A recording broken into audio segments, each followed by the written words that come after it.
Hello नमस्कार प्यारे विद्यार्थियों, स्वागत है आपका प्रव्या एकेडमी पर।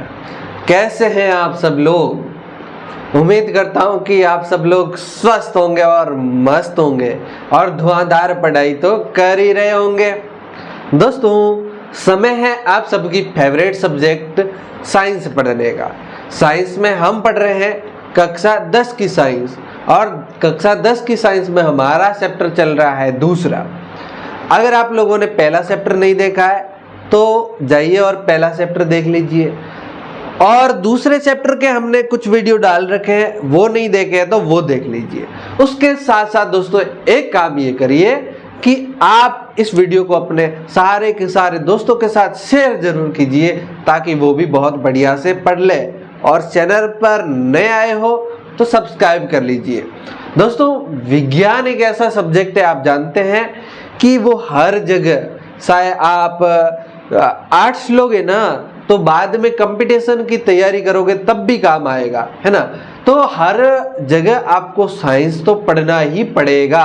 अगर आपको पुलिस बनना है, चाहे पटवारी बनना है, चाहे ग्राम सेवक बनना है, कुछ भी बनना है, आर्ट्स लेकर के भी आपको साइंस पढ़ना पड़ेगा।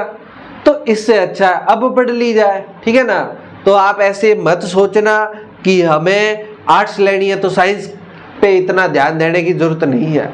लेकिन बेटा, अगर सरकारी नौकरी में आना है तो आप लोगों को साइंस तो पढ़ना ही पड़ेगा, ठीक है ना। तो चलिए साइंस को और धुआंधार मजबूत बनाते हैं आपके लिए। हम पढ़ रहे हैं विज्ञान का दूसरा चैप्टर, अम्ल, क्षारक एवं लवण, ठीक है ना। इस टॉपिक के बारे में हमने बहुत सारी बातें पढ़ ली थी। आज अपन पढ़ने वाले हैं सभी अम्ल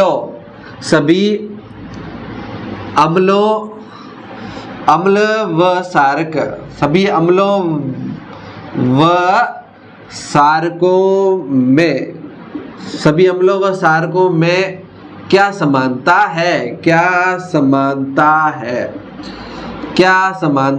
है। भाई, सभी अम्ल और क्षारक जो है उसमें कुछ न कुछ ऐसी समानता होगी।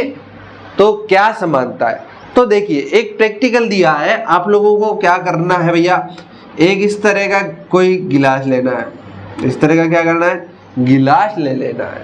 उसके अंदर ये क्या गिलास, या इसको अपन हमारी केमिस्ट्री की भाषा में बीकर बोलते हैं। क्या बोलते हैं भैया, बीकर।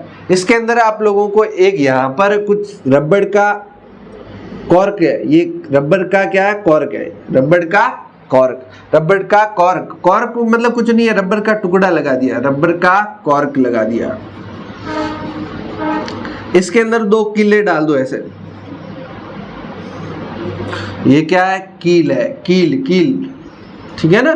चलो भाई, ये कीले डाल दी। अब इसको पानी से भर दो, अब इसको पानी से यहां से भर दो।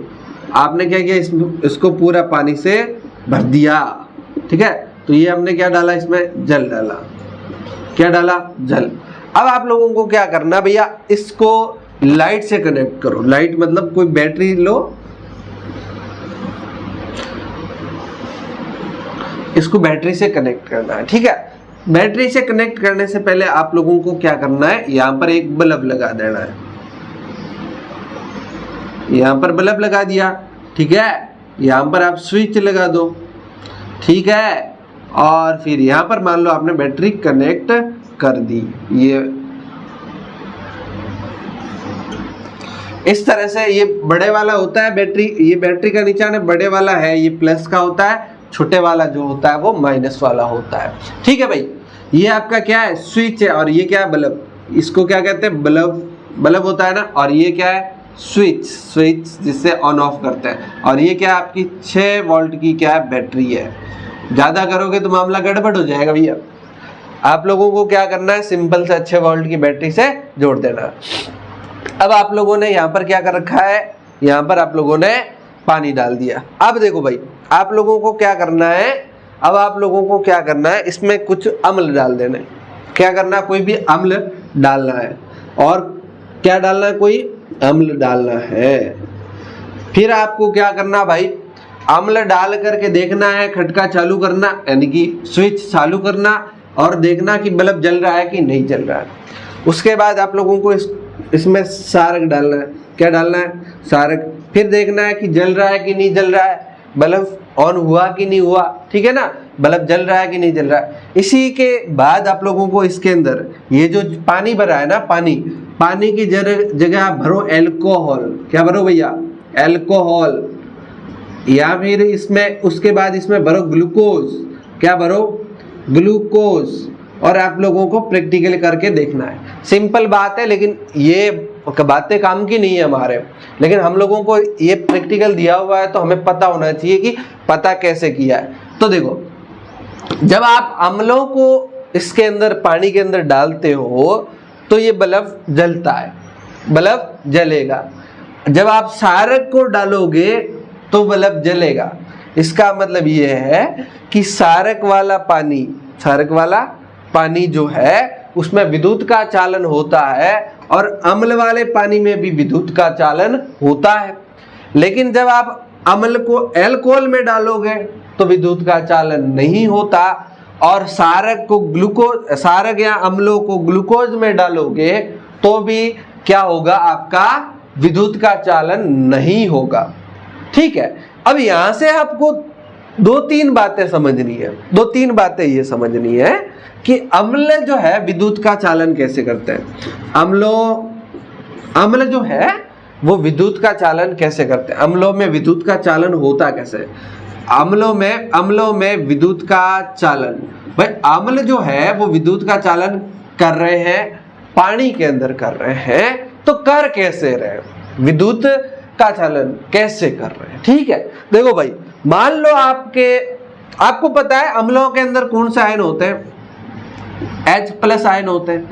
अम्लों के अंदर कौन से आयन होते हैं? हमने शुरू में ही पढ़ा था, ठीक है ना। अम्लों के अंदर कौन से आयन होते हैं? H+ आयन होते हैं। ठीक है, अब आप लोग मान लो कोई अम्ल लिया, ये HCl लिया। कौन सा लिया भैया? HCl। तो इसके अंदर हाइड्रोजन एक तो H+ आयन होगा, एक माइनस आयन होगा, जैसे Cl- आयन हो गया, Cl- आयन हो गया। इसी तरह से अगर भैया आपको देखो, आप एक बात समझो कि अम्लों में जो विद्युत का चालन हो रहा है वो H+ आयन के कारण हो रहा है। H+ आयन के कारण। आपको पता है विद्युत का चालन क्या है? जो इलेक्ट्रॉन है, इलेक्ट्रॉनों का प्रवाह होता है, तभी तो ये आपका करंट चलता है, विद्युत का चालन होता है। अब देखो, जो आयन होते हैं ना, आयनों के थ्रू ही तो करंट चलता है, आयनों के थ्रू ही तो करंट चलता है। तो अम्लों के अंदर H+ आयन बनते हैं, इसी के कारण अम्लों के अंदर कौन से आयन बनते हैं? H+ आयन बनते हैं। इसी के कारण ये आपका क्या होता है? इसी के कारण ये आपका बल्ब जलता है, यानी कि विद्युत का चालन होता है। तो इसमें जो अम्ल होते हैं ना, एक तो आपका हाइड्रोजन आयन होते हैं, H+ आयन होते हैं, और एक माइनस आयन होता है। जैसे ये हाइड्रोजन हो गया और एक क्या होगा? Cl- ion. इसी तरह से आप सब कोई भी देख लो, HNO3, इसके अंदर H+ है और NO3- वाला आयन है। ये धनात्मक आयन है, ये ऋणात्मक आयन है। ठीक है, इसी तरह से आप देख लो CH3COOH, तो इसके अंदर H+ ये है और दूसरा माइनस वाला कौन है? CH3COO, ये माइनस वाला है। आई बात समझ में? इसी तरह से आप देख लो H2SO4, ये H2SO4। अब इसमें H2 क्या है? ये आपका धनात्मक आयन है, और SO4 2+, ये आपका क्या है? 2-, ये क्या आपका ऋणात्मक आयन है। ठीक है ना। तो आपको बात समझ आई? इसके अंदर आयन बन जा रहे हैं, एक धनात्मक आयन तो H+ है ही है, उसके साथ साथ एक ऋणात्मक आयन भी बन जा रहा है। तो इसमें जो H+ आयन होता है उसके कारण अम्लों के अंदर विद्युत का चालन होता है। आई बात समझ? अगर आप लोगों को पूछे कि अम्लों में विद्युत का चालन होता है, तो होता है, लेकिन किसकी वजह से होता है? H+ आयन की वजह से होता है। ठीक है ना। ठीक है बात। लेकिन आप ध्यान रखना, जो ग्लूकोज या अल्कोहल का विलयन में आप अगर अम्लों और सारकों को डालोगे तो ये विद्युत का चालन नहीं करेंगे। क्यों नहीं करेंगे? अभी पढ़ेंगे, लेकिन उससे पहले ये बात आप लोग देख लो। ये बात समझ में आ गई ना बेटा? सिंपल सिंपल बात है, इसके अंदर H प्लस आयन होते हैं जिसकी वजह से आपका करंट चलता है, ठीक है ना। आप सब देखो, सबके अंदर H प्लस आयन होंगे, सब अम्लों के अंदर क्या कौन से आयन होंगे, H प्लस आयन होंगे, सबके सब अम्लों में, ठीक है ना। ये ध्यान रखना, सब अम्लों में कौन से आयन होते हैं, H प्लस आयन होते हैं, ठीक है ना। अब अपन बात करते हैं सारकों के अंदर। भाई सारकों के अंदर भी तो आपका, सारकों के अंदर विद्युत का चालन हो रहा है, सारकों में विद्युत का चालन कैसे होगा। तो भैया सारकों के अंदर कौन होते हैं, OH माइनस आयन, इनके कारण आपका क्या होता है, विद्युत का चालन होता है। OH माइनस आयन के कारण विद्युत का चालन होता है। जैसे भाई देखो, आप देखो सोडियम हाइड्रोक्साइड NaOH, तो इसके अंदर OH माइनस है तो एक क्या होगा, धनात्मक होगा, ये माइनस आयन है, ऋणात्मक आयन है, और ये प्लस आयन है, मतलब धनात्मक आयन है, तो OH माइनस आयन है, ठीक है। इसी के अलावा आप देख लो, जैसे आपने वो वाला बुझा हुआ चूना कैल्शियम हाइड्रोक्साइड, ठीक है, कैल्शियम हाइड्रोक्साइड, अच्छा देखो भाई इसके अंदर OH जो है वो क्या है, वो ऋणात्मक आयन है। इसी तरह से Ca2+, ये क्या है, ये आपका धनात्मक आयन है, ठीक है ना। ये OH सब में आ रहा है, OH इसमें भी आ रहा है, OH माइनस, यहाँ पर 2 OH है ना। इस तरह से आप लोगों को एक बात समझ में आई, सारे के सारे सारकों के अंदर कौन होता है, OH माइनस होता है, सारे के सारे सारकों के अंदर कौन होता है, OH माइनस होता है। और इस OH माइनस की वजह से सारकों में विद्युत का चालन होता है, समझ आई। सभी के सभी अम्लों में कौन से आयन होते हैं, H प्लस आयन होते हैं, और सभी के सभी सारकों के अंदर कौन से आयन होते हैं, OH माइनस आयन होते हैं, सिंपल बात है। चलो भाई ये देखो, सिंपल बातें ना बेटा, बहुत बेसिक बातें, और यही की यही बातें आगे आपके काम आएगी बेटा, यही की यही बातें आपकी आगे काम आएगी, ठीक है ना। चलो भाई ये सिंपल था, मिटा दे इसको, चलो इसको पढ़ा रहने देते हैं, ठीक है ना। अब देखो, अब आपने अम्लों को जब जलीय विलयन में डाला या सारकों को जलीय विलयन में डाला तब तो लाइट गई, लेकिन जब आप एल्कोहल या ग्लूकोज को आप इसमें डालते हो तो भाई ग्लूकोज पानी की जगह आप क्या लेते हो, एल्कोहल या ग्लूकोज लेते हो, यानी कि अम्लों को या सारकों को किस में डालते हो, आप किस में डालते हो, एल्कोहल या ग्लूकोज में डालते हो, तो विद्युत का चालन नहीं होता है। तो इसमें क्या होता है, विद्युत का चालन नहीं होता, विद्युत का चालन नहीं होता है। क्यों, तो देखो अगला टॉपिक हमारा ये रहेगा कि जलीय विलयन में अम्ल और सारकों का क्या होता है। जलीय विलयन में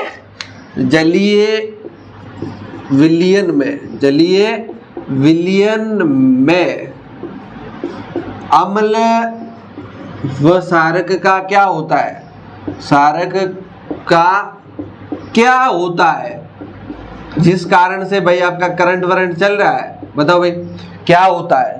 तो अम्ल जब आपके जल के साथ जाते हैं, अम्ल जब आपके जल के साथ जाते हैं, जैसे मान लो HCl है, अम्ल की बात कर रहे हैं अपन, किसकी बात कर रहे हैं, अम्ल की। अम्ल जब आपका किसके साथ जाता है, जल के साथ जाता है, H2O के साथ जाता है, तो ये क्या करता है, H3O प्लस और Cl माइनस आयन बनाता है। क्या बनाता है भाई, HCl है, ये जब जल के साथ जुड़ता है ना बेटा, तो आपका H3O क्या, H3O प्लस और Cl माइनस आयन बनाता है। ये H3O प्लस क्या है, इसे अपन हाइड्रोनियम आयन बोलते हैं। क्या बोलते हैं, हाइड्रोनियम आयन बोलते हैं। कौन सा आयन बोलते हैं भैया, हाइड्रोनियम आयन, है ना। आपको पता है हाइड्रोजन अकेला तो नहीं रहता, हाइड्रोजन अकेला तो नहीं रह सकता। तो यहाँ पर जो हाइड्रोजन के यहाँ तो H प्लस आयन जो बनते हैं ना वो AQ का मतलब क्या है? जलीय विलयन में, जलीय विलयन है हाइड्रोजन का, जलीय विलयन।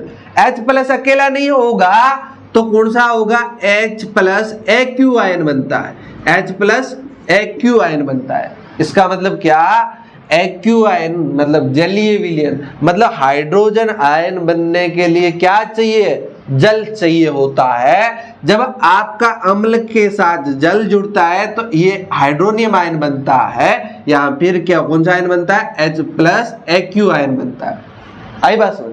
सिंपल बात ये है कि जब आप अम्ल को जल के साथ जोड़ोगे ना तभी आपका H प्लस आयन बनेगा। अगर ये ऐसा नहीं है, ये H प्लस और Cl माइनस, ये ऐसा संभव नहीं है, ऐसा संभव नहीं है। ये ऐसा कब संभव है? H प्लस और AQ का मतलब जलीय विलयन के अंदर ही संभव है। आई बात समझ?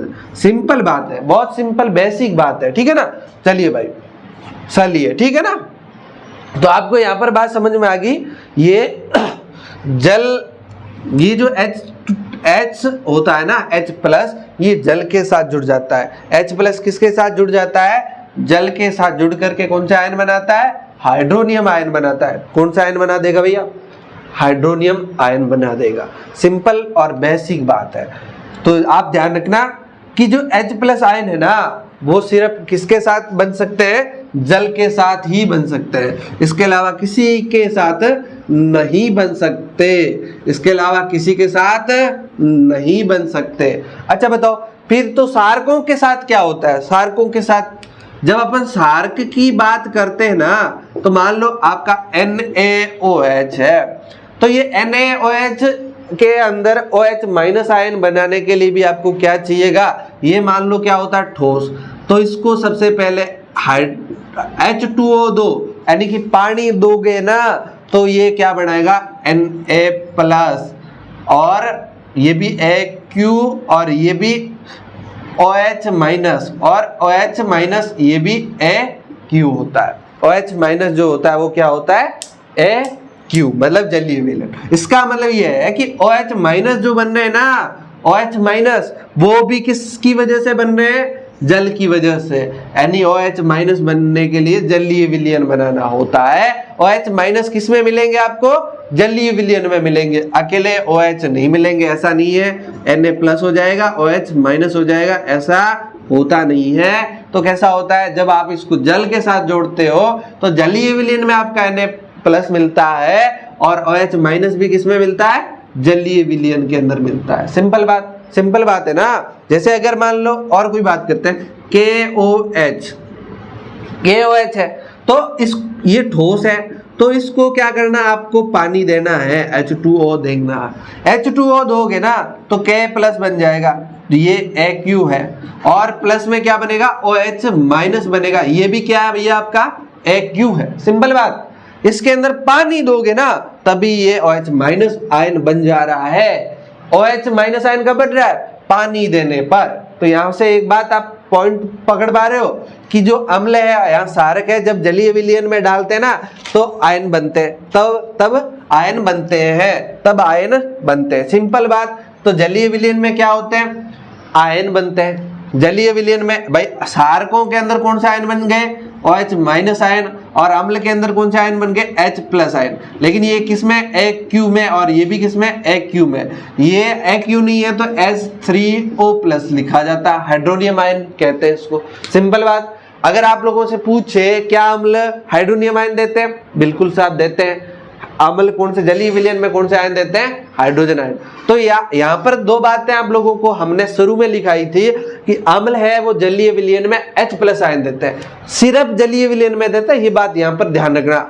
और जो लवण, जो सारक है वो जलीय विलयन में कौन से आयन देते हैं? OH माइनस आयन देते हैं। तो आप लोगों को ध्यान रखना कि जलीय विलयन में आयन बनते हैं, इसीलिए जलीय विलयन में ही जो अम्ल या सारक डालोगे तो विद्युत का चालन होगा, वरना नहीं होगा। ठीक है ना, सिंपल बात है। चलो भाई अब और आगे बढ़ते हैं। अब और आगे एक बात और ध्यान रखना, आपने नाम सुना होगा सार और एक सुना होगा सारक। हमारा पाठ का नाम सारक रखा हुआ है, लेकिन कहीं ना कहीं हम अम्ल और सार पढ़ते हैं। तो देखो सार और सारक में बेसिक थोड़ा सा फर्क है, सारक और सार में थोड़ा सा फर्क है। तो सार क्या होते हैं, सार और सारक में क्या फर्क है? देखो सारे के सारे सार क्या होते हैं? जल में घुलनशील सारक, घुलनशील जो सारक होते हैं ना, जल में घुलनशील सारक, ये क्या कहलाते हैं? आपके सार कहलाते हैं। भाई सारे के सारे सारक जो होते हैं ना, वो जल में घुलते नहीं है। सारे के सारे सारक जल में घुलते नहीं है, लेकिन जो जल में घुलते हैं ना, उन्हीं सारकों को अपन क्या कहते हैं? सार कहते हैं। बस सिंपल बात है। अच्छा भैया, इनका जो स्पर्श होता है, इन सारकों का स्पर्श वो होता है आपका साबुन की तरह। स्पर्श कैसे होता है भैया? साबुन की तरह। स्पर्श कैसा होता है? साबुन की तरह। सिंपल बात। अरे सिंपल से सारकों के गुण ही है, साबुन की तरह स्पर्श होता है। स्वाद कैसा होता है भैया? स्वाद कड़वे होता है ना सारक, तो स्वाद कड़वा होता है या कड़वे होता है। इसकी प्रकृति जो होती है वो संचारित होती है, संचारित प्रकृति होती है। सिंपल बात, ये ध्यान रखना। संचारित, यहाँ ये संचारित समझ रहे हो ना, जो किसी चीज को खराब कर देती है, तो इसकी प्रकृति कैसी होती है? संचारित है। कोई फर्क नहीं है, सिंपल सा फर्क है, ठीक है ना। जल में घुलनशील सारकों को सार कहते हैं, आप ध्यान रखना। इनका स्पर्श साबुन की तरह होता है, स्वाद में कड़वे होते हैं, और प्रकृति कैसी होती है? संचारित होती है। सेम ही सारकों वाली बातें हैं, ठीक है ना। लेकिन इतना ध्यान रखना, सारक जो जल में घुलते हैं ना, उन्हें ही अपन क्या कहेंगे? सार कहेंगे। ठीक है भैया, चलो भाई। अब अच्छा एक बात बताओ मेरे को, अगर अपन लोगों को सार और या अम्ल को पानी में घोलना है तो कैसे क्या करेंगे? तो ध्यान रखना, अगर आप अम्ल और सारकों को पानी में मिलाना है, अम्ल या सारक, अम्ल या सारक को पानी में मिलाना है, मिला सकते हैं ना? पानी या जल मिला सकते हैं क्या? बिल्कुल साहब मिला सकते हैं, लेकिन इसके लिए ध्यान रखना होता है कुछ बात है। पहली बात तो अम्ल या सारकों को पानी में मिलाया जाता है, न कि सारकों को अम्ल में नहीं मिलाया जाता। यहाँ अम्ल या सारकों को किस में मिलाते हैं? पानी में। पानी को सारक या अम्ल में नहीं मिलाते हैं। ध्यान रखो, बात समझ में आ रही है ना? क्या है? अम्ल या सारक को पानी में मिलाते हैं, पानी को सारक या अम्ल में नहीं मिला सकते। जब आप इसमें मिलाते हो तो ये जो अभिक्रिया होती है अत्यंत उष्मा सेपी होती है। कैसी अभिक्रिया होती है? अत्यंत उष्मा सेपी अभिक्रिया होती है। उष्मा सेपी मतलब उष्मा बाहर निकलती है। उष्मा क्या निकलती है? बाहर निकलती है। उष्मा क्या करती है? बाहर निकलती है। उष्मा बाहर निकलती है। अच्छा, बहुत ज्यादा उष्मा बाहर निकलती है, बहुत ज्यादा उष्मा बाहर निकलती है। मान लो आप लोगों ने ये परगनली है, ये क्या है? परगनली है। इसके अंदर आपने यहाँ तक क्या भरा हुआ है? जल भरा हुआ है। क्या भरा हुआ है? जल भरा हुआ है। उष्मा बहुत बाहर निकलती है, तो ये जल भरा हुआ है। तो यहाँ से आपने मान लो ये कोई एक ड्रॉपर लिया, क्या लिया? ड्रॉपर लिया। इस ड्रॉपर से आपने क्या डाला? कोई भी अम्ल डाला। कोई भी क्या डाला? अम्ल। ये क्या है? पानी। तो पहली बात तो आप ये ध्यान रखोगे कि अम्ल या सार को पानी में डालते हैं, न कि पानी या सार को अम्ल में डालते हैं। ठीक है, पानी को सारे अम्ल में नहीं डालते हैं, ठीक है ना। अब यहाँ से डालोगे तो बहुत ज्यादा उष्मा निकलेगी। अगर आप लोगों ने जल्दी से डाला तो बहुत ज्यादा उष्मा बाहर निकलेगी, तो यहाँ पर जो विलयन जो बनेगा ना पदार्थ, वो बाहर आ जाएगा। मान लो आपने ऐसे ये प्रगनली पकड़ी है, सीधा मुंह पे आएगा, सीधा मुंह पे आएगा तो जल जाएगा ना। दूसरी बात, ये प्रगनली जो कांच की है, या आपने किसी में भी बर्तन में, कोई कांच के बर्तन में ले रहे हो, तो ये क्या हो जाएगा? टूट जाएगा। तो ये क्या हो जाएगा? टूट जाएगा। समझे बात को? इतनी उष्मा आएगी कि ये टूट जाएगा, या यहाँ से ये बाहर आ जाएगा। इसलिए आप लोगों को क्या करना है? धीरे धीरे डालना है। इसमें अम्ल या सारक को कैसे डालते हैं? धीरे धीरे डालते हैं, धीरे धीरे डालते हैं। उसके बाद दूसरी बात ये ध्यान रखोगे, परगनली यहाँ इसको हिलाते हुए, जल को हिलाते हुए, जल को हिलाते हुए डालना है, जल को हिलाते हुए डालना है। आई बात समझ में? ऐसे नहीं डायरेक्ट डाल दिया पटाख से तो क्या हो जाएगा, मुंह पे आ जाएगा भैया। इसलिए आप लोगों को क्या करना है, जल को हिलाते हुए डालना है और धीरे धीरे डालना है, और अम्ल या सारक को जल में डालना है, न कि जल को सारक या अम्ल में डालना है। ठीक है ना, गड़बड़ हो जाएगा। उष्माक्षेपी, अत्यंत उष्माक्षेपी, ध्यान रखना, बहुत ज्यादा उष्मा बाहर निकलती है, अत्यंत उष्माक्षेपी विक्रिया। ठीक है ना। चलिए भाई, इतनी बातें समझ में आ गई। तो देखो भैया, जब आप अम्ल या सारक को जब पानी में मिलाते हो तो क्या होता है, तो होता है तन्नुकरण। तो क्या होता है, तन्नुकरण होता है। तो क्या होता है भैया, तन्नुकरण होता है। इस बात को समझ लो, तन्नुकरण। अम्ल या सारक को आपने क्या किया, पानी में मिलाया तो तन्नुकरण होता है। तन्नुकरण का मतलब कुछ नहीं होता, अम्ल या सारक जब जल में मिलाते हो ना तो क्या होता है, अम्ल या सारक जब जल में मिलाते हो ना तो इनके अम्ल या सारकों के आयनों की सांद्रता, आयनों की सांद्रता, अच्छा आयन कौन से, OH माइनस या H प्लस, इन आयनों की सांद्रता में आपकी क्या हो जाती है, प्रति इकाई आयतन कमी आती है। प्रति इकाई आयतन में कमी आती है, कमी। भाई देखो, आपने क्या किया, पहले मान लो आपके पास 5 ml कोई सारक था, 5 ml कोई सारक था, उसके अंदर सारे के सारे क्या आयन थे, बहुत ज्यादा OH माइनस आयन थे। लेकिन जैसे ही आपने 1 लीटर जल के अंदर, कितने लीटर जल के अंदर, 1 लीटर जल के अंदर आपने ये डाला तो इसका आयतन कितना हो गया, 1 लीटर हो गया। पहले आयतन कितना था, 5 था। मान लो इस 5 के अंदर आपके 5 OH माइनस आयन थे। कितने, 5 OH माइनस आयन थे। कितने थे, 5। अब इस 1 लीटर आयतन में कितने OH माइनस आयन होंगे, अब हमने 5 ही डाला है तो कितने आयन होंगे, 5। तो आयनों की सांद्रता में प्रति इकाई आयतन में कमी हुई कि नहीं हुई, इतने आयतन में कमी होगी ना, तो आयतन में क्या हो जाती है, कमी हो जाती है। तो सिंपल सा तनुकरण क्या है, तनुकरण यह है कि जब आप जल में अम्ल या सारकों को मिलाते हो, जल में क्या करते हो, अम्ल या सारकों को मिलाते हो तो आयनों की सांद्रता में, आयनों की सांद्रता, आयन कौन से, OH माइनस या H प्लस आयन, आयनों की सांद्रता में प्रति इकाई आयतन में कमी हो जाती है, प्रति इकाई आयतन में कमी हो जाती है, पक्की प्रति इकाई आयतन में क्या हो जाती है, कमी हो जाती है। इसे क्या कहते हैं, तन्नुकरण कहते हैं। क्या कहते हैं भैया, तन्नुकरण कहते हैं। इससे आपके अम्ल या सारक क्या हो जाते हैं, तनुकृत हो जाते हैं। क्या हो जाते हैं भैया, तनुकृत हो जाते हैं, तनुकृत हो जाते हैं। क्या हो जाते हैं, तनुकृत हो जाते हैं। सिंपल बात आई, बात समझ में, तनुकृत हो जाते हैं। अच्छा, आप लोगों ने जब आप ये पाठ पढ़ रहे हो तो आप लोगों ने 2 बातें पढ़ी होगी। एक नाम आ रहा होगा तनु अम्ल मिलाओ, तनु HCl लिया, और तनु का मतलब क्या है, उसके अंदर बहुत ज्यादा पानी है, तनुकृत, इसके अंदर क्या है, बहुत ज्यादा पानी है। एक नाम मिलेगा सांद्र, एक नाम क्या मिलेगा भैया, सांद्र। अब सांद्र मान लो HCl है, इसका मतलब इसमें पानी नहीं है, पानी नहीं, इसमें तनु, बहुत ज्यादा तनु है तो पानी है, थोड़ा सा HCl होगा, है ना।